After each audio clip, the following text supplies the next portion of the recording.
Maintenant, nous allons parler de la prise. Parce que la prise de Jéricho, finalement, c'est la plus grande leçon pour tout enfant de Dieu qui veut avancer spirituellement et qui dit, mais je veux amener une différence. Si tu veux amener une différence dans la zone où tu es, si tu veux amener une différence dans la ville où tu es, si tu veux amener une différence même dans ta propre maison, il y a beaucoup de choses à suivre ici. Nous ne pouvons pas prendre la conquête d'une ville seule. Il faut que tout le peuple de Dieu soit comme un seul homme. Il faut que nous ayons l'unité de l'esprit. Il faut que nous soyons unis en esprit et que nous puissions agir.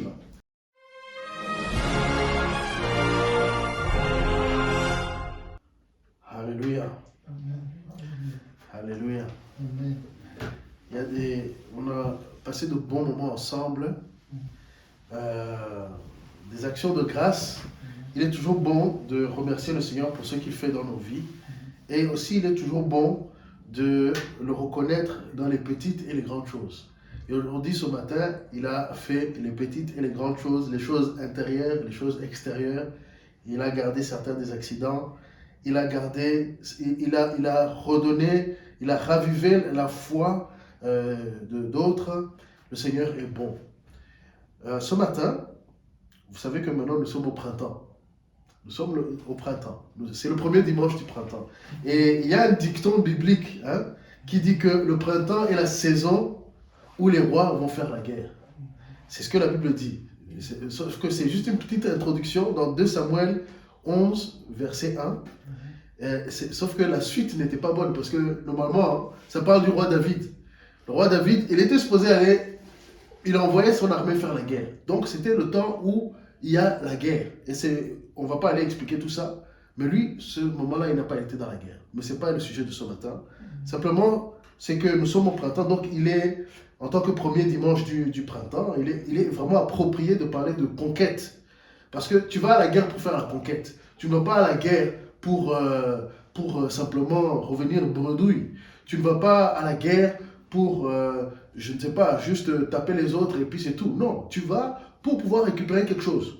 Aujourd'hui, on a l'exemple parfait avec Poutine. Poutine, il va à la guerre. Nous sommes dans le printemps, il a commencé un peu plus tôt, fin février. Mais vous savez, pour les Russes, février, c'est déjà comme le printemps. Et il va à la guerre pour récupérer ce qu'il semble lui appartenir. Cette affaire, je ne veux pas être trop politique ni rien, mais même si c'est évident, tu ne vas pas à la guerre pour rien. Et nous allons parler de l'histoire de Josué qui va à la conquête de Jéricho sous l'ordre du Seigneur. Et nous allons apprendre beaucoup de choses grâce à cela parce que nous-mêmes, nous sommes à la conquête spirituelle d'une ville. Nous sommes à la conquête spirituelle d'une ville. Il est d'autant plus approprié, donc, vu que notre ville spirituellement et les villes environnantes est à conquérir spirituellement. C'est notre désir que beaucoup de gens de notre ville viennent au Seigneur. Et donc, il s'agit de les conquérir. Et il y a un butin dans la guerre spirituelle, c'est les âmes. Les âmes. Et nous pouvons beaucoup apprendre parce que de l'histoire de Jéricho. Et nous allons lire rapidement Josué 6, parce que c'est là où se passe vraiment la partie très chaude de la guerre, même si l'histoire de Jéricho commence en fait en Josué chapitre 2. Et c'est là où on va parcourir pour comprendre d'abord ce qu'est Jéricho et comment elle ressemble un peu à nos villes actuelles, au niveau peut-être de la pensée, au niveau spirituel, mais aussi la conquête elle-même, comment elle s'est passée. Et on va voir que c'était beaucoup plus spirituel et beaucoup plus rempli de leçons de la manière que Dieu veut qu'on agisse aussi pour prendre nos villes. Et vous savez, les villes, avant même d'aller... je vais quand même d'abord lire le passage, et puis je vais essayer d'être rapide parce que c'est un long passage, ou bien peut-être je vais lire les instructions seulement. Et je vous encourage de le lire entièrement, au moins du chapitre 2 jusqu'au chapitre 6, parce que tous ces chapitres nous aident à comprendre tout ce qui s'est passé avant dans l'histoire de la prise de Jéricho. Donc, Jéricho était fermé et barricadé devant les enfants d'Israël. Personne ne sortait et personne n'entrait. L'Éternel dit à Josué, vois, je livre entre tes mains Jéricho et son roi, ses vaillants soldats. Faites le tour de la ville, vous tous les hommes de guerre. Faites une fois le tour de la ville. Tu feras ainsi pendant 6 jours. 7 sacrificateurs porteront devant l'arche 7 trompettes retentissantes. Le 7e jour, vous ferez 7 fois le tour de la ville, et les sacrificateurs sonneront des trompettes. Quand ils sonneront de la corne retentissante, quand vous entendrez le son de la trompette, tout le peuple poussera de grands cris. Alors la muraille de la ville s'écroulera et le peuple montera, chacun devant soi. Josué, fils de Nun, appela les sacrificateurs et leur dit, portez l'arche de l'alliance et que 7 sacrificateurs portent 7 trompettes retentissantes devant l'arche de l'Éternel. Et il dit au peuple, marchez, faites le tour de la ville et que les hommes armés passent devant l'arche de l'Éternel. Lorsque Josué eut parlé au peuple, les 7 sacrificateurs qui portaient devant l'Éternel les 7 trompettes retentissantes se mirent en marche et sonnèrent des trompettes. L'arche de l'alliance de l'Éternel allait derrière eux. Les hommes armés marchaient devant les sacrificateurs qui sonnaient des trompettes, et l'arrière-garde suivait l'arche. Pendant la marche, on sonnait des trompettes. Josué avait donné cet ordre au peuple. Vous ne crierez point, vous ne ferez point entendre votre voix. Il ne sortira pas un mot de votre bouche jusqu'au jour où je vous dirai, poussez des cris, alors vous pousserez des cris. L'arche de l'Éternel fit le tour de la ville et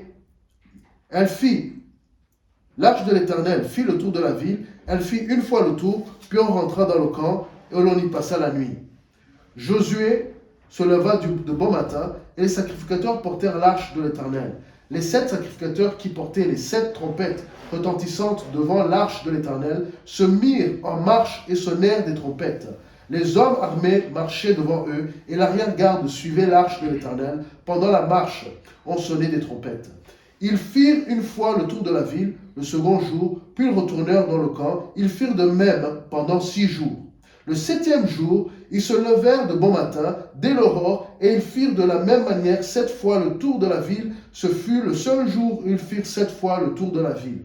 À la 7e fois, comme les sacrificateurs sonnaient des trompettes, Josué dit au peuple, « Poussez des cris, car l'Éternel vous a livré la ville. La ville sera dévouée à l'Éternel par interdit, et tout ce qui s'y trouve, mais on laissera la vie à Rahab, la prostituée, et à tous ceux qui seront avec elle dans la maison, parce qu'elle a caché les messagers que nous avions envoyés. Gardez-vous seulement de ce qui sera dévoué par interdit, car si vous preniez de ceux que vous aurez dévoués par interdit, vous mettrez le camp d'Israël en interdit et vous y jetterez le trouble. Tout l'argent et tout l'or et tous les objets d'airain et de fer seront consacrés à l'Éternel et entreront dans le trésor de l'Éternel. Le peuple poussa des cris et les sacrificateurs sonnèrent des trompettes. Lorsque le peuple entendit le son de la trompette, il poussa de grands cris et la muraille s'écroula. Le peuple monta dans la ville, chacun devant soi. Ils s'emparèrent de la ville, ils dévouèrent par interdit, au fil de l'épée, tout ce qui était dans la ville, hommes et femmes, enfants et vieillards, jusqu'aux bœufs, aux brebis et aux ânes. Josué dit aux 2 hommes qui avaient exploré le pays, « Entrez dans la maison de la femme prostituée et faites-en sortir cette femme et tous ceux qui lui appartiennent, comme vous le lui avez juré. » Les jeunes gens, les espions, entrèrent et firent sortir Rahab, son père, sa mère, ses frères et tous ceux qui lui appartenaient. Ils firent sortir tous les gens de sa famille et ils les déposèrent hors du camp d'Israël. Ils brûlèrent la ville et tout ce qui s'y trouvait, seulement ils mirent dans le trésor de la maison de l'Éternel l'argent, l'or et tous les objets d'airain et de fer. Josué laissa la vie à Rahab, la prostituée, à la maison de son père et à tout ce qui lui appartenait. Elle a habité au milieu d'Israël jusqu'à ce jour parce qu'elle avait caché les messagers que Josué avait envoyés pour explorer Jéricho.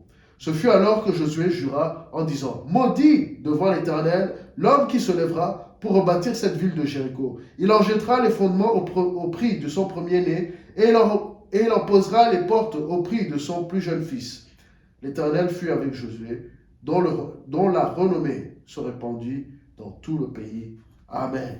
Amen. Sans tarder, nous allons aussi avoir le conseil de l'apôtre Paul, qui dans 1 Corinthiens 10, 11 dit « Ces choses de l'Ancien Testament, ces choses leur sont arrivées pour servir d'exemple, et elles ont été écrites pour notre instruction à nous qui sommes parvenus à la fin des siècles. » Ça, c'est Paul qui l'écrit il y a presque 2000 ans.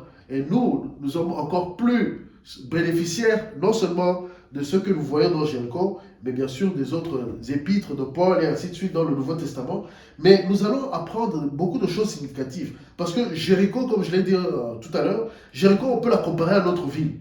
Toi qui me regardes, qui n'est pas ici parmi nous, peut-être tu n'habites pas dans la capitale de ton pays. Nous, nous habitons dans la capitale de notre pays, ici où nous sommes. Nous sommes à Bruxelles, en Belgique.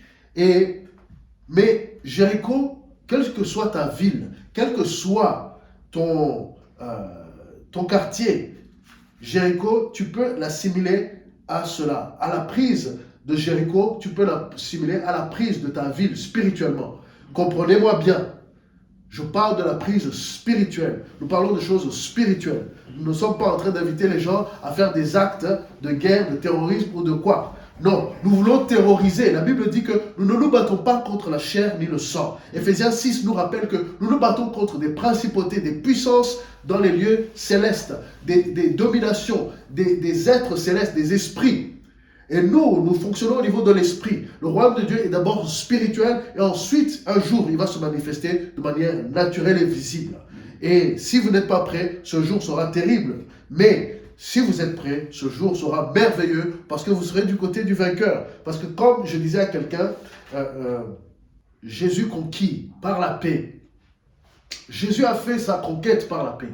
Comme je disais à quelqu'un, c'est une expérience que j'ai vécue spirituellement, mais c'était que Jésus, lui, il a conquis par la paix.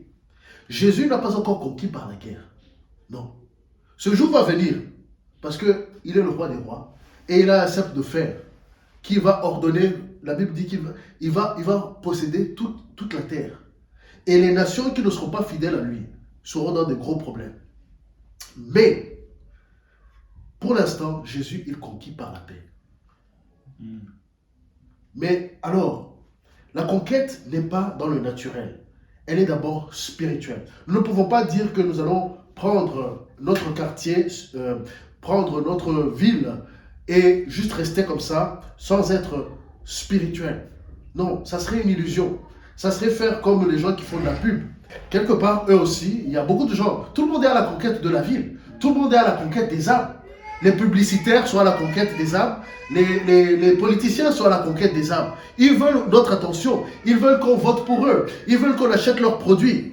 Tout le monde cherche à prendre la conquête. Pourquoi? Parce que celui qui détient le cœur de quelqu'un détient aussi ses trésors. Celui qui détient le cœur d'une personne détient aussi ses finances. Celui qui détient le cœur d'une personne détient son énergie. Celui qui détient le cœur d'une personne détient ses pensées, son affection. Regardez aujourd'hui les mois sur l'Ukraine. Mais beaucoup de gens ne connaissent pas l'Ukraine. Mais parce qu'ils ont été médiatiquement préparés à voir l'Ukraine d'une certaine manière, les gens ont mis maintenant leur affection pour l'Ukraine, comme si la Russie était complètement mauvaise. Mais ce n'est pas le cas. Tout n'est pas si noir et blanc. Non, l'Ukraine a des péchés, la Russie a des péchés. La Bible dit qu'il y aura toujours des guerres parmi vous. Et je vous ai dit, nous sommes dans la saison de la conquête. Et nous, aujourd'hui, nous parlons de Jéricho. Parce qu'une ville, quelle que soit la ville, quel que soit le quartier, mais surtout quelle que soit la ville, une ville en général domine un territoire. Hein? Parfois, on va parler, par exemple, pour la France, on va parler de Paris. Ou bien, au lieu de dire l'Angleterre, on va dire Londres. Ou bien, au lieu des États-Unis, on va dire Washington. Pourquoi? Parce que ce sont des capitales, ce sont des villes qui représentent un plus grand territoire. De la même manière, dans la Bible, nous avons des exemples. Parce qu'une ville, c'est une influence. Elle influence. Il y a beaucoup d'activités humaines. Il y a beaucoup d'âmes, d'échanges, de transactions. Il y a de l'influence dans le bien et dans le mal. Et, bien sûr, les territoires qu'elle domine vont vivre les conséquences. Et dans la Bible, nous voyons cela vraiment à plusieurs niveaux. La Bible dit dans Ésaïe 7, 8 et 9, par exemple, l'histoire de Damas. Car Damas est la tête de la Syrie, et Rétzin est la tête de Damas. Ensuite, c'est écrit que la Samarie est la tête d'Éphraïm. Donc ça, c'était quand le royaume d'Israël était divisé en deux. Et le fils de Rémélia est la tête de la Samarie. Donc vous voyez que même le quartier dans une ville, il y a des quartiers qui dominent. Aujourd'hui, on peut parler de Schuman qui domine Bruxelles, parce qu'il y a beaucoup d'activités. Ou bien 1000 Bruxelles, parce qu'il y a c'est là où il y a beaucoup de décisions, et ainsi de suite. Ou bien Charleroi pour la Wallonie, enfin, il y a beaucoup d'exemples. Les villes ont leur importance donc. Donc on vient de le voir pour Damas et pour la Samarie. Mais on voit que même les quartiers sont importants. Donc des fois, tu peux te retrouver dans un quartier qui a une importance que tu ignores. L'essentiel, c'est que si le Seigneur t'a permis d'être là et que tu es son enfant, tu peux prier pour ton quartier. Tu peux prier pour les gens qui sont autour de là. Tu peux influencer l'atmosphère. Mais là, je vais un peu trop vite. Je vais vous donner d'autres exemples pour que vous voyez que vraiment, il y a quelque chose qui est clair là. Sodome et Gomorrhe. On parle souvent de Sodome et Gomorrhe. Et c'était les villes qui dominaient cette plaine-là. Mais dans la destruction de Sodome et Gomorrhe, il y a eu d'autres villes qui ont été détruites aussi. Il y a eu d'autres villes qui ont été détruites, qui étaient sûrement sous l'influence de Sodome et Gomorrhe. Et nous voyons que, quels que soient les jugements, il y a aussi dans, je pense, Ésaïe 17, Damas et les villes environnantes sont en dessus-dessous. Je paraphrase. Ça veut dire que Damas dominait les autres villes. C'était comme la capitale. C'est ce qu'on vient de lire. Elle est à la tête de la Syrie. Et il y a des villes qui sont des capitales non officielles. Par exemple, si vous allez en Afrique du Sud, vous allez voir que Johannesburg, qui n'est pas la capitale politique, c'est la capitale économique. Il y a des villes, ou bien aux États-Unis, il y a des capitales locales, donc pour les États. Donc, il y a des villes avec leur importance. Dépendant, ici, nous avons dans les pays à côté, il y a Rotterdam, il y a Anvers qui est connu pour d'autres choses. Donc, chaque ville a son importance et son influence. Et d'ailleurs, Dieu regarde de près ces villes. Dans la Bible, nous continuons, il y a aussi la ville de Ninive, mais c'était une ville-État. Et d'ailleurs, beaucoup de villes dans l'Ancien Testament, c'était des villes-États. Et Jéricho aussi est une ville-État. Mais il y a aussi la ville par excellence au niveau humain, c'est Babylone. Babylone est répétée dans beaucoup de passages. C'est devenu même un symbole du monde, un symbole de l'homme sans Dieu, de l'homme qui se suffit à lui-même. Donc cette ville, c'est une ville mondaine, Babylone. Et puis il y a Jérusalem, qui est appelée à être une ville de paix, qui est appelée à être une ville où la présence de Dieu se manifeste. Ça, c'est une ville avec un destin prophétique et qui deviendra la nouvelle Jérusalem, qui sera la ville éternelle et qui est la ville éternelle qui est en train d'être préparée pour tous ceux qui auront cru en Jésus-Christ. Donc, vous voyez que les villes sont très importantes. Et il y a une raison aujourd'hui pour laquelle nous allons nous focaliser sur Jéricho, parce que la prise de Jéricho, c'est une prise qui est, j'ai envie de dire, excellente. Il n'y a pas de défaut dans cette prise. Josué est à la tête de l'armée. Josué, il est le disciple de Moïse. Il a suivi, il a été à l'école de Moïse, à l'école de la présence de Dieu. Il se tenait toujours à la tente, juste à côté, là où Moïse recevait les oracles de l'Éternel, là où Moïse écrivait la loi. Josué était juste à côté. Donc, nous allons apprendre beaucoup, parce que si nous, qui sommes enfants de Dieu, nous voulons saisir notre vie, nous devons aussi apprendre ce à quoi nous sommes appelés à être ou à faire. Parce que c'est le Saint-Esprit, comme nous allons le voir plus tard, qui devrait nous guider. Nous ne pouvons pas prendre une ville, comme je le dis, juste par le marketing, juste par nos finances, juste par nos moyens. Non, il faut d'abord attendre les instructions. Parce que Jéricho était comme une ville forte, hein, était comme un homme fort dans la conquête de tout le territoire de Canaan. Il faut se rappeler que le territoire de Canaan avait été donné d'avance par Dieu aux enfants d'Israël. C'était annoncé depuis Abraham dans Genèse 15. Abraham, Dieu lui a dit, ta descendance ira prendre le pays de Canaan à la 4e génération quand le péché des Amoréens sera accompli ou bien sera comblé. Donc ça veut dire que les villes et les pays ont, comme on l'a dit dans d'autres enseignements, vous pourrez les suivre si vous voulez sur notre chaîne YouTube, vous pourrez les suivre. On parle des nations et que chaque pays ou bien chaque nation et même chaque ville a une coupe de la colère de Dieu qui attend. Dieu est juge et il juge selon son gouvernement. Et là, c'est le gouvernement de Dieu qui parle à Abraham. Que Dieu va juger le territoire là et toutes les villes et les villes-États, donc tous les rois, il y en avait 31 en tout que Josué a récupéré. Mais même Josué n'a pas tout pris, mais il a fait le plus quand même. Et ces territoires de Canaan étaient voués à être frappés. Pourquoi Dieu, les gens disent, mais pourquoi Dieu a voulu exterminer tous ces gens-là? Parce que leur iniquité était trop grande. Ces gens, ils faisaient beaucoup de choses qui étaient des abominations à l'Éternel. Et d'ailleurs, dans la loi de Moïse, dans Deutéronome, nous le lisons, qu'il faut vous garder de faire tout ce qui est interdit, tout ce que les rois et les villes environnantes faisaient. Vous ne devrez pas même chercher à savoir ce qu'ils faisaient. Ils faisaient de la divination, ils faisaient des sacrifices humains, ils faisaient même du cannibalisme, ils faisaient toutes sortes de choses, de vol, de quoi. Il ne fallait pas faire ce que Jéricho faisait. Parce que Jéricho, c'était une ville forte. On peut même supposer que Jéricho dominait les autres villes. Et, vous savez, Jéricho, c'est la première ville qu'ils ont pris juste après avoir croisé le Jourdain. Ça, vous lirez. Mais regardons un peu les caractéristiques de la ville de Jéricho. C'était une cité-État qui était très bien organisée. Quand on lit dans Josué 2, c'était une cité bien renseignée. Parce que le roi de Jéricho, il a su qu'il y avait des espions qui étaient arrivés. Je me suis toujours demandé, mais comment il a su?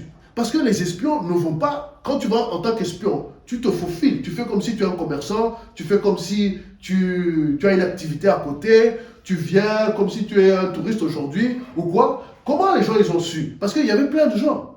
Moi, je pense qu'il y avait accès à la divination. Ils avaient accès à la divination. Bien sûr, ils avaient accès aussi à des soldats. Donc peut-être les deux marchaient ensemble. Comme beaucoup, d'ailleurs, les gens ne le savent pas. Les gens pensent que ce monde est très cartésien, que les gens croient dans leur science. Mais non, beaucoup de gens font appel aux médiums, beaucoup de gens font appel aux sorciers. Et les sorciers font beaucoup d'argent en ce moment. Les médiums, sur Internet ou quoi, c'est eux. Après, l'industrie de la pornographie, c'est eux qui ont, et les jeux bien sûr, c'est eux qui ont beaucoup d'argent. Les appels, à l'époque, il y avait, en France surtout, il y avait les appels, tu appelais des numéros là, pour avoir, qu'on te dise ce que tu vas devenir, hein, ou bien on te lit tes mains ou quoi. Les gens veulent savoir, ils veulent avoir une information que le monde naturel ne peut pas les donner. Ils ont soif de cela. Ils vont construire beaucoup d'ordinateurs pour créer des algorithmes aujourd'hui. Mais derrière aussi, il y en a, ils vont prendre des champignons pour avoir une expérience. Tout cela, Dieu a dit, tout cela c'est interdit. Parce que ça les amenait à faire des sacrifices. Vous pensez que les démons vont leur donner les informations gratuitement? Non, c'était des sacrifices qu'ils faisaient. Voilà Jéricho. Jéricho était une ville organisée, bien organisée. Une cité puissante militairement, avec des murs élevés. Josué 2,15, nous voyons les murs étaient élevés. On le sait comment. Pourquoi? Pour que les espions sortent, il fallait une corde pour descendre de l'appartement de Rahab la prostituée. Donc les remparts étaient si grands qu'il y avait la place pour en faire un appartement. Imaginez cette ville. C'était costaud. C'était la ville qui dominait les autres villes. Mais Dieu avait aussi sa solution par rapport à tout ça. Donc une armée bien organisée, avec des protocoles précis. Rahab la prostituée, à mon avis, elle connaissait leurs protocoles parce que les soldats passaient souvent chez elle. Pourquoi? Elle connaissait que les pourchasseurs, ceux qui allaient suivre les espions, allaient prendre 3 jours pour aller et revenir. Donc elle connaissait le protocole, elle savait le temps et même les endroits où il faut aller. Elle a dit aux espions, allez vous cacher là-bas 3 jours, jusqu'à qu'ils font le tour et qu'ils reviennent. Et elle connaissait leur régiment. À mon avis, ils étaient des bons clients. Mais bizarrement, le roi, donc c'était une ville bien renseignée. Hein, nous connaissons, on parle de Poutine, qu'il est bien renseigné, il est l'ancien du KGB. Il y a d'autres pays aussi, c'était des chefs de renseignement et ainsi de suite. Et que tout ce qui se dit ici est connu à la capitale, tout ce qui se dit dans le pays, les dictateurs en question, il est au courant de tout. Donc il y a des systèmes de renseignement. Mais encore une fois, ça n'a pas arrêté la conquête. C'était une cité avec des moyens matériels et une forte infrastructure. Comme je l'ai dit, la ville était maintenant barricadée devant les enfants d'Israël et fermée. Les portes étaient fermées, les portes de la ville étaient fermées. Donc ils avaient des moyens. Et la ville avait de l'or, de l'argent, du bronze et de l'airain et du fer. Et d'ailleurs, c'était une ville avec beaucoup de commerce. Parce que quand tu as la Bible commence par l'argent d'ailleurs. Quand on regarde, normalement, si tu veux aller dans la valeur, tu vas commencer par celui que tu as beaucoup. Donc, il y avait de l'argent. Ils avaient beaucoup d'argent. C'était souvent le plus facile, parce que ça se trouve plus facilement. Et il a moins de valeur que l'or. Si on te le vole, c'est moins grave que si on te vole ton or. Donc, ils avaient de l'argent, beaucoup d'argent. Ils avaient de l'or, ils avaient du bronze, ils avaient de l'airain et du fer, donc du bronze ou de l'airain. Donc, ils avaient du matériel à récupérer. Du matériel non corruptible, il faut le dire. Parce que c'est les seules choses. Le métal, c'est les seules choses que tu peux retravailler et c'est purifié. Donc on le voit plus tard dans Josué 6, 24 justement. Une cité qui semblait autosuffisante. Les amis, quand on regarde le temps, donc une économie solide, parce que pendant le siège, personne ne rentrait ni ne sortait, dit la Bible.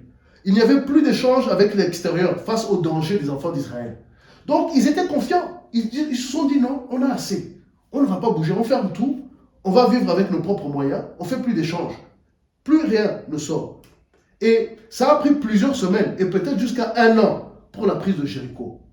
Entre le passage du Jourdain jusqu'à la prise de Jéricho, d'après la lecture biblique, on peut lire que ça a pris quelques semaines ou jusqu'à 1 an. Parce que la Bible dit que les enfants d'Israël ont mangé les biens du pays pendant quasiment 1 an, la première année, sans cultiver ou quoi. Ils ont mangé les biens du pays. Donc, et vous savez que la Pâque, parce qu'ils ont célébré la Pâque, et puis la manne s'est arrêtée juste après la Pâque. C'est ce que dit la Bible. Et donc, pendant 1 année, ils ont mangé les biens du pays. Et à mon avis, quand les biens du pays commençaient à s'épuiser, ils se sont dit, bon, on va aller récupérer le reste.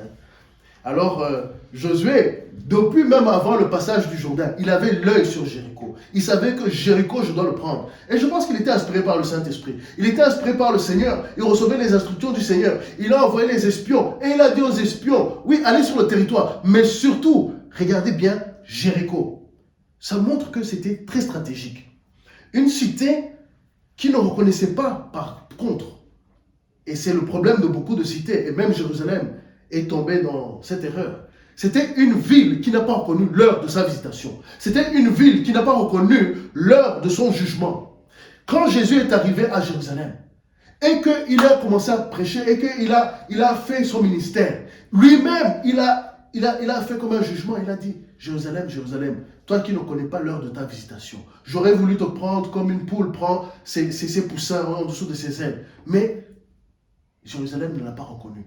Jérusalem était remplie de scribes et de religieux, des pompeux, des gens qui n'étaient pas prêts à recevoir Jésus et à recevoir le message du royaume de Dieu.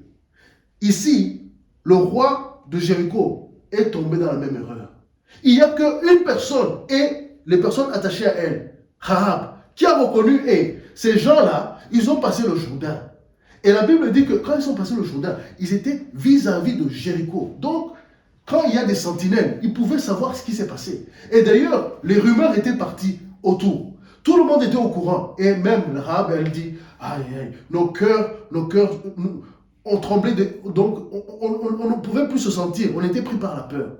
Mais au lieu de se repentir, ils ont fait confiance dans leur propre matériel. Ils ont fait confiance dans leur propre bien.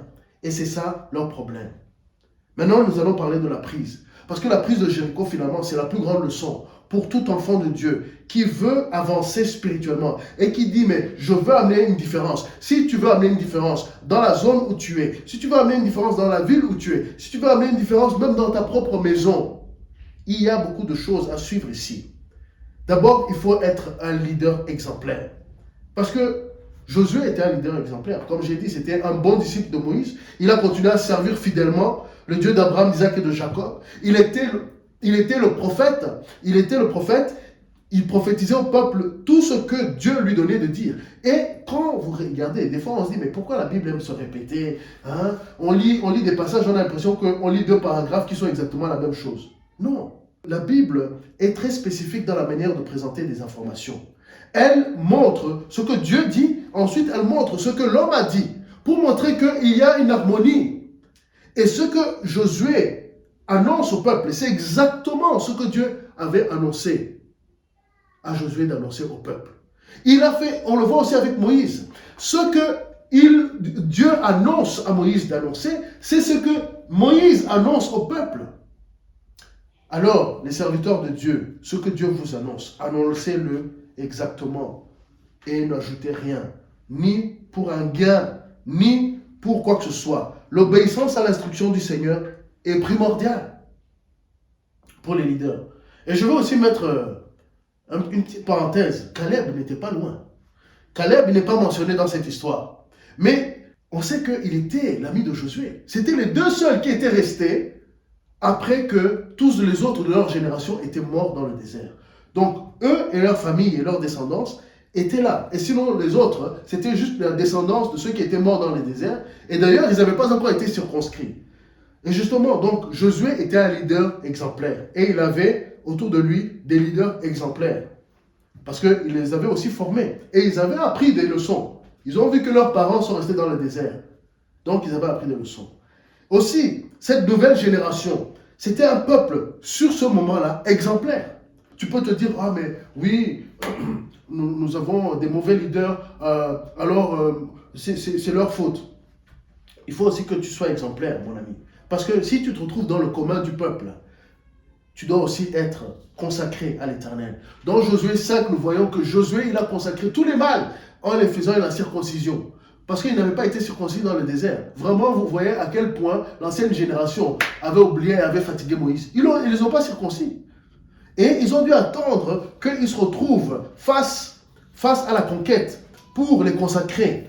Et tous les hommes ont été consacrés. Donc c'était une génération qui a été mise à part pour le Seigneur et pour accomplir la volonté de Dieu. Une génération qui était moins influencée par l'Égypte, ou bien par la servitude, ou par l'esclavage, ou bien la mentalité d'esclavage, ou la mentalité de la mendicité. Parce que quand tu dépends de quelqu'un, tu es finalement comme son esclave. Peut-être c'est un mot fort, parce qu'on peut dire oui, mais je travaille, je dépends, oui, pour recevoir mon salaire, je dépends de mon chef ou quoi. Il ne faut pas laisser ton chef te faire des choses qui sont contraires à la volonté de Dieu. Vaut mieux partir. Et une génération aussi qui venait de voir le miracle de la séparation des eaux du Jourdain. Donc ils avaient vu la gloire de Dieu et ils avaient vu que Dieu était avec leur leader. Il est important de suivre les bons leaders. Il est important de savoir quand un leader n'est plus dedans. Et aussi, il est important de voir quand il est dedans et quand il faut le suivre. Voilà une génération qui est prête à servir le Seigneur. Et aujourd'hui, notre leader, c'est le Saint-Esprit. Nous sommes tous des serviteurs de Dieu. Chacun à son niveau. Le vrai leader, le gouverneur du royaume de Dieu, ici sur terre, c'est le Saint-Esprit. Il amène la pensée de Dieu à chacun d'entre nous. Il y a aussi donc le facteur temps, je l'ai mentionné tout à l'heure. C'était une préparation qui n'était pas du jour au lendemain. Ça a pris un certain temps. Il a fallu envoyer des espions. Il a fallu au moins 1 mois, jusqu'à 1 an de siège ou d'encerclement. C'était pas encore la partie agressive de la guerre, c'était la partie de la reconnaissance, la reconnaissance, donc ce qu'on appelle la reconnaissance des informations.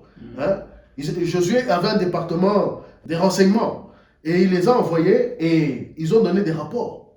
Il a fallu la foi, parce que les espions, rappelez-vous que Moïse aussi avait envoyé des espions, mais ceux-là, ils sont venus avec des mauvaises nouvelles. Mais cette génération, eux, ils ont dit non, Dieu est avec nous, il nous a donné la vie. Ils avaient entendu les choses. Alors, et donc il y avait tout un protocole, et nous l'avons lu, c'est pour ça que j'ai lu tout le texte, afin qu'on ait cela en tête. Il y avait tout un protocole que Dieu a mis en place pour la prise maintenant, la partie offensive directe et concrète de la ville. Donc l'attitude des enfants d'Israël est importante ici. Il y avait l'unité de corps et d'esprit. C'est-à-dire que, vous voyez, il y a 3 choses qui se passent. Il y a la marche, il y a le silence, et il y a le son ou le cri. Le peuple, et chacun dans son rôle. Les prêtres avaient leur rôle, le peuple avait son rôle, les guerriers avaient leur rôle. Chacun connaissait son poste. Il est important de connaître son poste. Il est important de connaître son identité spirituelle. Il est important de connaître ce que Dieu a mis dans tes mains. Il est important de savoir ce que l'Esprit de Dieu t'a donné et de les utiliser. Mais il y a aussi des choses qui sont communes à tous. Tous étaient en train de marcher. Tous étaient en train de marcher, chacun dans son rang. Et nous voyons que donc il y a un ordre divin qui s'exprime à travers ce peuple. Il fonctionnait comme une seule personne. Nous ne pouvons pas prendre la conquête d'une ville seule. Il faut que tout le peuple de Dieu soit comme un seul homme. Il faut que nous ayons l'unité de l'esprit. Il faut que nous soyons unis en esprit et que nous puissions agir. La déclaration de la victoire aussi a été faite même avant la phase offensive. D'abord, par les espions, ils ont dit oui, Dieu a mis cette ville entre nos mains. Parce qu'ils avaient entendu, ils avaient vu. Et vous savez, spirituellement, nous avons déjà la victoire. Les démons savent les dominations qui sont sur ces villes, ils savent ce qui s'est passé il y a 2000 ans. Ils savent ce que Jésus-Christ a fait. Ils savent comment ils ont été vaincus, comment l'enfer a été vidé. Parce qu'il y a des gens que l'ennemi encore retenait, même s'ils étaient auprès d'Abraham. Mais l'ennemi avait encore le contrôle. Rappelez-vous de Samuel. Il était là-bas dans l'enfer. Enfin, dans l'enfer, pas en enfer, mais dans le Sheol, dans le séjour des morts. Il était là-bas et il attendait, il dormait, il attendait, mais il n'était pas encore libéré. Jésus les a libérés. Aujourd'hui, nous avons une victoire certaine, mais nous devons la réaliser, nous devons la manifester, nous devons l'amener à être réelle. Et nous le verrons dans les âmes, dans le butin. Vous savez que vous avez gagné lorsque vous avez un butin. Si vous rentrez bredouille, c'est qu'en réalité, vous n'avez pas vraiment gagné. Si vous avez perdu plus que vous avez mis, en réalité, vous êtes perdant. Et il y a des guerres où tout le monde est perdant. Il y a des guerres comme si vous regardez la guerre du Vietnam, tout le monde était perdant. Les États-Unis sont restés longtemps pour marquer une victoire, mais la guérilla vietnamienne les a mis à mal. Personne ne gagne. Si vous regardez ce qui s'est passé au Rwanda, qui a gagné? On dit que certains ont gagné, mais beaucoup de gens sont morts des deux côtés, s'il y a des côtés. Si on regarde souvent dans beaucoup de guerres, et parce que beaucoup de guerres sont sans sagesse, beaucoup de guerres sont sans chercher la volonté de Dieu. Mais regardons des victoires, par exemple la guerre de 6 jours d'Israël. 6 jours contre une armée d'Égyptiens et ainsi de suite. En 6 jours, avec très peu de moyens, ils ont conquis. Et ça, c'est il y a moins de 50 ou bien une soixantaine d'années. Donc, il y a des guerres où vous gagnez de manière spectaculaire. Et en général, ces guerres-là, c'est que Dieu est avec vous. Alléluia. Donc, nous voyons aussi l'obéissance à toutes les instructions précises de Dieu. Je vais mentionner que Dieu a dit 7 jours de marche, donc 6 jours, une fois par jour, et puis le 7e jour, les 7 tours. Il y avait les 7 trompettes retentissantes, donc qu'il fallait, donc il y avait les 7 sacrificateurs, il y avait ceux qui portaient l'arche de l'alliance, il y avait les soldats qui marchaient en rang devant, et puis il y avait l'arrière-garde, donc c'était très bien organisé. Ça serait intéressant même d'en faire un dessin pour voir à quoi ça ressemblait. Peut-être il y a même d'autres situations que nous ignorons juste en regardant le texte. Mais nous voyons spécifiquement, et ça c'est la clé de tout. Toute cette obéissance a produit quelque chose d'extraordinaire. Parce que la présence de Dieu même était là, dans la prise de Jéricho. Et elle est remarquable. Et dans ce plan vraiment inhabituel. Parce que si tu vas à la guerre, comme on dit, mais tu n'envoies pas la chorale. Mais c'était le cas. C'était le cas. C'est le son. Le son a été remarquable. Et aussi, l'organisation, si on reprend ces chiffres 7, on sait que le 7, c'est le chiffre de la plénitude. On sait que le 7, c'est tout ce qui est la perfection de Dieu. Dieu, il a créé le monde en 6 jours, il s'est reposé. Le 7e, il a établi la semaine comme la division du temps pour organiser les affaires humaines. Ça, c'est dans Genèse 2, 1 à 3. Et c'est vraiment le chiffre de l'excellence, de la perfection divine. Mais c'est aussi, ça nous rappelle avec les 7 trompettes, qu'il y a les 7 esprits de Dieu qui sont à l'œuvre dans cette histoire. Et c'est vrai que si vous lisez du début de Josué 1 jusqu'à Josué 6, vous allez voir, surtout dans la prise de Jéricho, que les 7 esprits de Dieu sont à l'œuvre. Les 7 esprits de Dieu sont en train d'agir. Je vous rappelle que les trompettes nous rappellent aussi dans l'Apocalypse 4, verset 5, que du trône sortent des éclairs, des voix et des tonnerres. Devant le trône brûlent 7 lampes ardentes, qui sont les 7 esprits de Dieu. Et Ésaïe, il continue et il dit prophétiquement, Ésaïe 11, 2 à 4, Ésaïe il dit, l'esprit de l'Éternel reposera sur lui. Sur qui? Jésus-Christ. Mais aussi sur tous ceux qui sont de Jésus-Christ. Et ici, dans l'histoire de Jéricho, sur les enfants d'Israël, qui sont comme le premier-né des nations de l'Éternel. Donc l'esprit de sagesse et d'intelligence, l'esprit de conseil et de force, l'esprit de connaissance et de crainte de l'Éternel. Il respirera la crainte de l'Éternel. Donc ça c'est le discernement qui lui donnera de juger sans l'apparence. Et il ne prononcera point sur un oui-dire. Il ne va pas suivre les rumeurs. Il va suivre l'Esprit de Dieu. Il va suivre ce que l'Éternel lui dit. Est-ce que ce n'est pas le cas de Josué? Josué, il aurait pu dire, mais Seigneur, cette ville, elle est grande. On a besoin de béliers. On a besoin de ceci et de cela. Il aurait pu argumenter. Non. Il avait la crainte de l'Éternel. Il a agi. il a agi selon l'instruction du Seigneur. Il a agi tel que le Seigneur l'a dit. Nous voyons que la crainte de l'Éternel aussi s'est passée pour Rahab.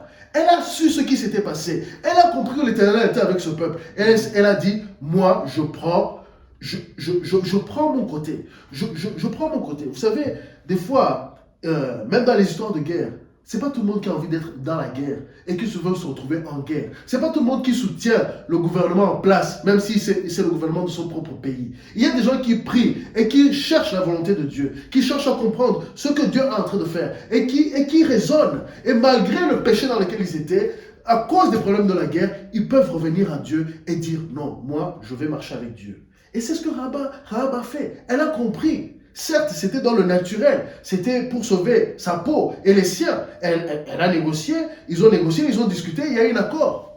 Donc, nous voyons que les sept esprits sont à l'œuvre, l'esprit de force. Hein? La joie du Seigneur est notre force. Nous devons comprendre, nous devons agir avec les sept esprits de Dieu pour conquérir ces endroits. Mais nous avons la chance, c'est que nous sommes remplis de l'Esprit de Dieu et les sept esprits de Dieu sont simplement des facettes du Saint-Esprit. Mais dans cette histoire, il y a aussi l'esprit de connaissance, il y a l'esprit, nous les avons lus, d'intelligence. Josué, il a utilisé une stratégie de Dieu. Qui aurait pu penser qu'une telle ville forte, avec des remparts qui étaient si épais, allait se faire prendre comme cela? Par un cri énorme qui a dû créer des ondes sismiques ou bien des ondes. Enfin, on peut essayer, avec la science d'aujourd'hui, on peut essayer de comprendre ce qui s'est passé. Mais la réalité, c'était qu'il fallait une révélation divine. Il fallait une sagesse divine. Il fallait une intelligence divine. Il fallait un conseil divin. Et c'est le Seigneur qui a conseillé Josué. Et il fallait l'esprit de force pour vraiment être... Parce que la force, des fois on le comprend mal, mais c'est la force qui nous permet de tenir avec la foi ferme. Jésus, l'esprit de force était sur lui. Et il avait, oui, cette force pour guérir, pour tout ça. Mais en fait, c'était surtout qu'il avait la foi. L'obéissance produit cette force. L'esprit de connaissance et l'esprit de la crainte de l'Éternel. On en a déjà un peu parlé. Et tout ceci était pour la gloire de Dieu. Parce que la ville de Jéricho était comme une dîme. Car rien du butin n'était pris pour le peuple dans cette victoire-là. Tout ce qui avait de la valeur et qui était incorruptible allait dans le trésor de l'Éternel. Je vous dis, quand vous voyez, rien n'a été laissé dans cette ville. La ville a été brûlée. Et rappelez-vous, quel était le sacrifice? Le sacrifice dans Lévitique 4, le sacrifice de péché, c'était de tout brûler. Tu ne mangeais pas la viande, tu ne mangeais rien de l'animal. Tout était brûlé et ça se passait même à l'extérieur du camp s'il fallait, dépendant si tu étais le grand prêtre ou si tu étais le peuple ou quoi. Il y avait des protocoles spécifiques, mais tout était consumé par le feu. Consumé par le feu. Rien ne restait parce que tout était corrompu. Mais le métal que Dieu sait, et nous savons que nous sommes appelés à être raffinés comme de l'or pur. Cette foi et la parole de Dieu, c'est elle qui nous raffine, c'est elle qui nous rend purs, c'est elle qui nous transforme. Ici, que le métal a été gardé, les choses qui ne sont pas corruptibles par l'activité humaine. Parce qu'il suffit de les mettre au feu et ça passe, c'est récupéré. Et d'ailleurs, certains archéologues, ils ont retrouvé Jéricho et ils n'ont pas trouvé de métaux dedans. Les gars, ils ont vraiment bien cherché, ils ont tout récupéré. Et donc c'est ainsi que ça s'est passé. On le voit clairement. Le peuple de Dieu a été obéissant. Et ceux qui n'ont pas été obéissants, Dieu a réglé leur compte par la suite correctement. Mais tout ce que Josué a annoncé, le peuple l'a fait. Ils ont obéi à tous les niveaux et ils ont eu la victoire et Dieu a eu sa gloire. Et je vous dis que ça a terrorisé toutes les villes environnantes.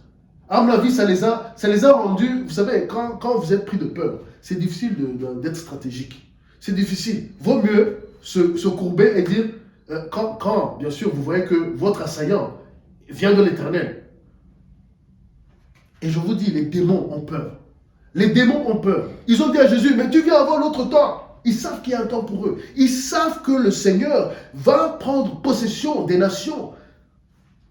Et c'est ville par ville. Parce que le Seigneur, il a dit, vous allez prendre Jérusalem, la Samarie, et vous allez aller jusqu'aux extrémités de la terre. Nous sommes dans ces extrémités de la terre. Nous allons prendre, Bruxelles spirituellement, nous allons prendre, l'Europe, la Belgique, l'Europe. C'est le destin du royaume de Dieu de prendre toutes les villes afin que les âmes soient libérées. Encore une fois, on sait qu'on se bat contre les démons, contre les choses qui accablent les hommes, qui les font faire des péchés. Ensuite, ils regrettent et puis se suicident. Ils font toutes sortes de mal. Quand on les attrape, il y en a, ils vont se suicider. Pourquoi? Parce que ça ne vient pas de Dieu. Ils font des abominations, ils les cachent. Nous refusons cela et nous proclamons la victoire sur notre ville.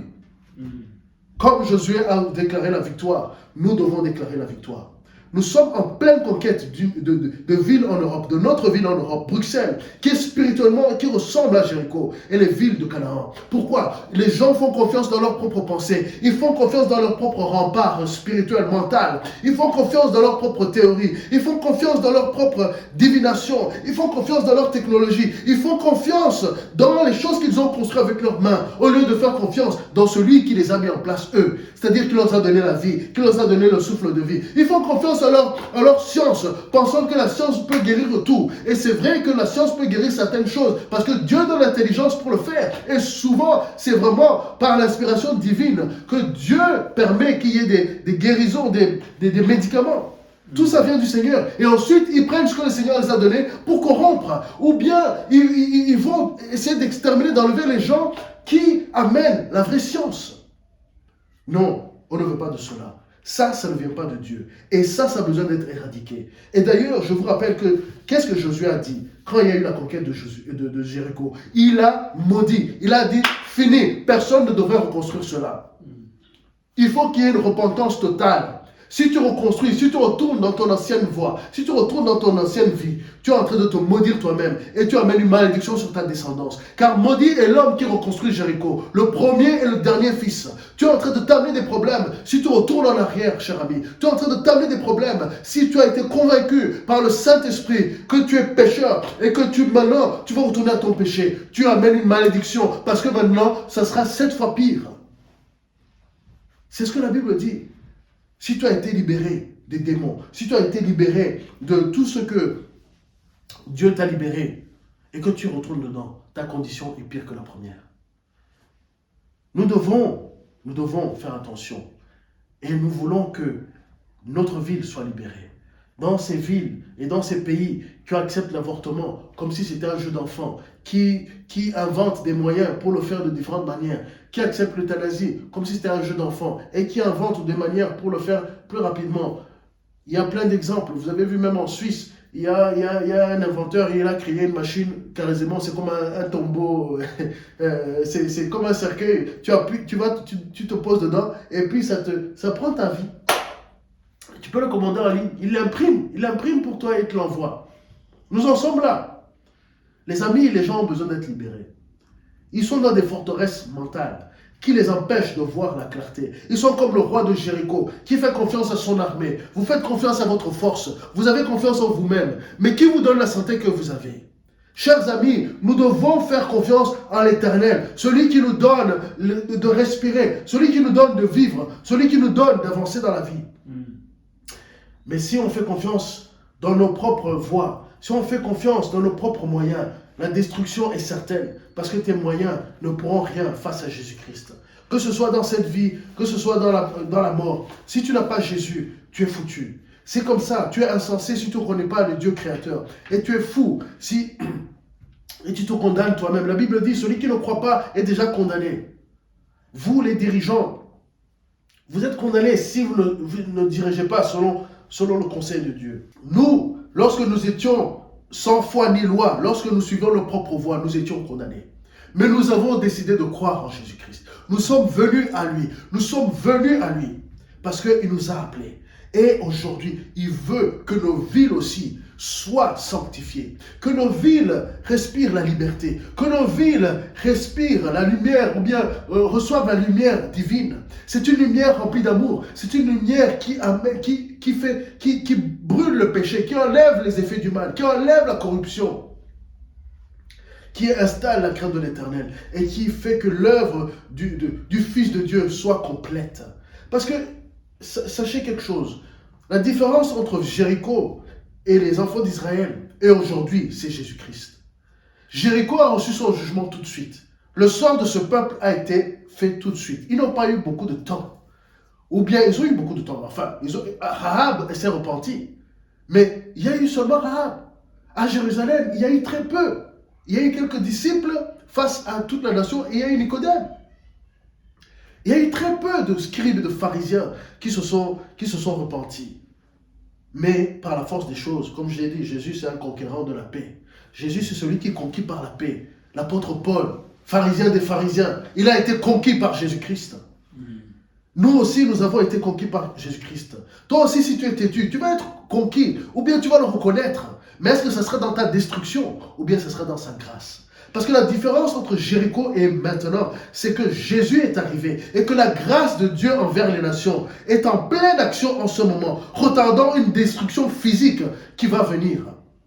Ce n'est pas que le péché de ces villes sont moindres que celles de Jéricho ou que celles de Sodome et Gomorrhe. D'ailleurs, parfois, on excelle au-delà, c'est-à-dire dans le péché, dans nos villes. Il faut dire ce qui est. On ne le cache plus. C'est dans les télés, c'est sur les affiches. Et c'est même dans les lois. On se bat pour ça, comme si c'était des droits. Qui vous a donné ces droits? Non. Ce que Dieu, les gens, ils oublient que Dieu va honorer l'œuvre de son Fils Jésus-Christ. Et il permet que ses enfants, nous, patientent ardemment vers la conquête spirituelle des nations. Parce que Jésus, il patiente. Il envoie ses enfants, il envoie ses disciples, il envoie ses serviteurs pour vous prévenir, pour prévenir les villes, pour dire aux villes, changez de voie, changez dans vos transactions, changez dans votre manière d'être, arrêtez d'être corrompus, arrêtez de tricher. Vous savez, le Père, Dieu le Père, il a promis à son Fils qu'il ferait de ses ennemis son marchepied. Alors, si vous voulez vous mettre à la place de l'ennemi, si vous voulez faire comme le roi de Jéricho, sachez que votre destruction est sûre. Dieu a créé pour lui-même des rois et des prêtres, comme nous rappelle Pierre, qui sont là pour intercéder et amener une victoire dont le butin sont les armes. Nous nous battons pas contre l'homme, mais contre les esprits, les puissances, les méchants qui contrôlent ces hommes. Nous devons prier. Les puissances ont entendu parler et connaissent la défaite face à Jésus-Christ. Et le roi de Jéricho, lui, il s'est obstiné. Il ne faut pas s'obstiner. Les puissances des ténèbres, ils savent. Ils ont construit des remparts dans les villes. Ils ont créé des pièges. Ils ont créé toutes sortes d'organisations humaines pour empêcher que le royaume de Dieu avance. Ils ont créé des sociétés secrètes. Ils ont créé des armées, des armes, pensant qu'ils vont combattre contre Dieu et son roi. Mais vous savez, Dieu, il rigole. Dieu, il rigole face à ces gens. Dieu, il rigole face à ces rois. Les grands et les petits rois. Hein? Parce que les rois de ces villes, c'est comme les différents, les bourgmestres, mais il y a aussi les premiers ministres, il y a les rois de la terre. Et puis il y a aussi ceux qui les contrôlent, qui sont même plus hauts que eux, mais cachés dans l'ombre, qui sont les véritables dangers. Et Soros de ce monde, et ainsi de suite. Des gens qui ont des plans qui ne sont pas clairs, qui travaillent dans le flou. Les gens qui travaillent pas dans la lumière de Dieu. Mais ici, nous savons que si nous marchons en tant qu'enfants de Dieu, et que nous sommes unis par l'Esprit, et que nous agissons par les sept esprits de Dieu, par leur direction, et les dons spirituels qui découlent de ce que Jésus-Christ a fait à la croix, et des dons qu'il nous a donnés, nous avons et nous aurons la victoire. Il est le maître de la moisson, notre Seigneur.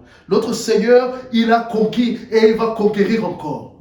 Il va conquérir cette ville et il va conquérir les autres. Parce que toute la terre va lui appartenir et lui appartient. Alléluia. Amen. Il a pris tout. Il a pris tout. Et nous voyons que ici, le peuple était appelé au silence. Nous, enfants de Dieu, nous devons arrêter de faire des commérages. Nous devons arrêter de nous insulter. Nous devons arrêter de dire celui-là c'est un faux, celui-là c'est un faux, celui-là ceci, celui-là cela, de dire les scandales. Non, prions pour nous les uns les autres, que l'ennemi n'ait rien à nous accuser et que nous puissions être dans le silence face à cela et crier seulement lorsqu'il s'agit d'amener la victoire, d'intercéder pour la victoire sur le péché, d'intercéder pour la victoire, pour que les serviteurs de Dieu puissent fuir la corruption, pour que les serviteurs de Dieu puissent avancer et mener, pour qu'il y ait la victoire face à l'ennemi. Nous devons, oui, prendre le temps d'examiner les problèmes qui sont dans nos sociétés et les terminer. Alléluia. Alléluia. Nous devons amener la victoire en priant, en intercédant, en amenant un cri favorable, un cri de victoire. Nous devons amener des déclarations et nous déclarons que oui, nos villes seront à l'éternel et que les nations de ce monde seront les nations de Jésus-Christ. Parce que Jésus-Christ est le roi des rois. Donc le commun accord, qui est un thème très souvent dans la parole de Dieu, nous devons l'avoir. Nous devons marcher comme un seul homme église. Nous ne devons pas chercher à dire, ah mais eux ils sont comme ça. Les dénominations, c'est fini. Il s'agit du royaume de Dieu. Les dénominations ont une petite utilité, mais sont devenues un grand danger parce qu'elles ont enorgueilli les hommes. Elles disent, oh non, ceux-là sont trop spirituels. Oh, ceux-là sont trop dans la parole. Non, il faut être dans l'esprit et dans la parole. Il faut être des deux. C'est lorsque les deux fonctionnent ensemble qu'il y a la victoire. C'est lorsque l'instruction est clairement annoncée. Et lorsque l'esprit est clairement entendu. Et lorsque l'esprit commande qu'on agit et que nous voyons la victoire. Alléluia. Et je te dis que Dieu a sûrement déjà parlé à ta ville. Dieu a des serviteurs dans chaque ville. Et tu peux me dire, mais qui sont les serviteurs de ma ville? Je suis le seul qui croit dans ma ville. Tu es ce serviteur. Tu es ce serviteur. Tu es celui-là. Tu es ce Josué. Tu es appelé à être ce Josué. Et Dieu va te donner des Caleb. Et Dieu va te donner des hommes et des femmes qui comprennent de la même manière. Et Dieu va te permettre de prendre ta ville. Et Dieu va créer son mouvement que personne ne peut arrêter. Parce qu'il est la pierre qui vient et qui n'est pas construite de la main d'un homme et qui vient terrasser les civilisations humaines, les pensées, les fausses pensées. Il vient transformer. Et nous savons, par exemple pour Bruxelles, que c'est par la louange qui va jouer une grosse partie pour faire que la ville soit prise spirituellement, pour que les hommes viennent à la repentance. Nous savons que, déjà bibliquement, nous savons que la louange attire la faveur de Dieu. Nous savons que la louange attire le Seigneur. Et si nous habitons en sa présence, nous faisons fuir les ténèbres, nous faisons fuir les mauvais esprits. Alléluia. Nous lions l'homme fort de notre ville. Jésus l'a dit, nous ne pouvons pas prendre la maison d'un homme fort sans le lier d'abord. Nous devons lier. Je vous dis, pour tous ceux qui ont des événements et que vous préparez des événements d'évangélisation, il faut prier, il faut prier. Nous devons prier, nous devons vraiment intercéder, avoir des chants de louange, des prophéties. Nous devons laisser les Saint-Esprit de Dieu se manifester, les dons spirituels agir. Tu ne peux pas juste aller avec ta Bible simplement comme ça. C'est du papier. Tu faut aller avec la parole de Dieu à l'intérieur de toi, avec une ferme connaissance de ce que Dieu a annoncé. Qu'il te donnerait la nation dans laquelle tu es. Il l'avait dit à Abraham, et Abraham l'a dit à ses descendants, à Isaac, à Jacob, et ils l'ont su. Et ensuite, Moïse est arrivé, et il a tout écrit, et il a rappelé, en tant que prophète, nous avons besoin de la parole prophétique, nous avons besoin des apôtres, nous avons besoin des évangélistes, nous avons besoin des docteurs, nous avons besoin des pasteurs, nous avons besoin que tout le monde soit ordonné, nous avons besoin que tout le monde travaille ensemble. Il ne s'agit pas de dire, moi je suis mieux qu'un autre. Non, le soldat il marche devant lui, il ne regarde pas à côté de lui, parce que ceux qui sont à côté vont regarder aussi dans leur champ. Et si tu regardes ton champ, et si tu marches unis, vous marchez unis, ceux qui doivent souffler la trompette, ils vont annoncer, comme s'ils annonçaient l'oracle de l'Éternel, la voix du Seigneur va s'entendre, et nous allons voir la victoire dans ta ville. Nous allons voir la victoire, et nous allons célébrer. Nous aurons un butin, nous aurons les âmes, nous aurons l'influence, nous aurons les politiciens, nous aurons les docteurs, nous aurons les scientifiques, ils auront une révélation nouvelle, ils auront la crainte de l'Éternel, ils sauront comment comprendre ce que Dieu a créé, ils sauront comment agir pour amener la plénitude, pour amener la présence de Dieu. Alléluia. Amen. Donc prenons courage, car nous n'avons pas reçu un esprit de timidité, mais de courage pour annoncer la bonne nouvelle du royaume de Dieu à tous, dans notre ville, dans les villes aux alentours de notre ville, et jusqu'aux extrémités de la terre. Chers frères, chères sœurs, prions en ce moment pour que nous ayons ce courage, pour que nous ayons cette science divine, cette compréhension de cette stratégie, afin que nous puissions prendre notre ville, afin que nous puissions avoir la victoire, et que les humains qui sont là, qui ne connaissent ni de leur gauche ni de leur droite, comme la ville de Ninive, viennent à la repentance Oui, Seigneur, nous venons devant toi. Nous prions pour toutes les personnes. Nous prions pour, Seigneur mon Dieu, tes enfants. Nous prions qu'il y ait l'unité de l'esprit. Nous prions, Seigneur mon Dieu, que oui, ici à Bruxelles, il y ait l'unité de l'esprit, Seigneur. Oui, que nous puissions, oui, comprendre tes plans et les exécuter. Que nous puissions annoncer les oracles de l'Éternel. Que nous puissions annoncer ta parole de manière fidèle. Et Seigneur, amener beaucoup de gens à la repentance.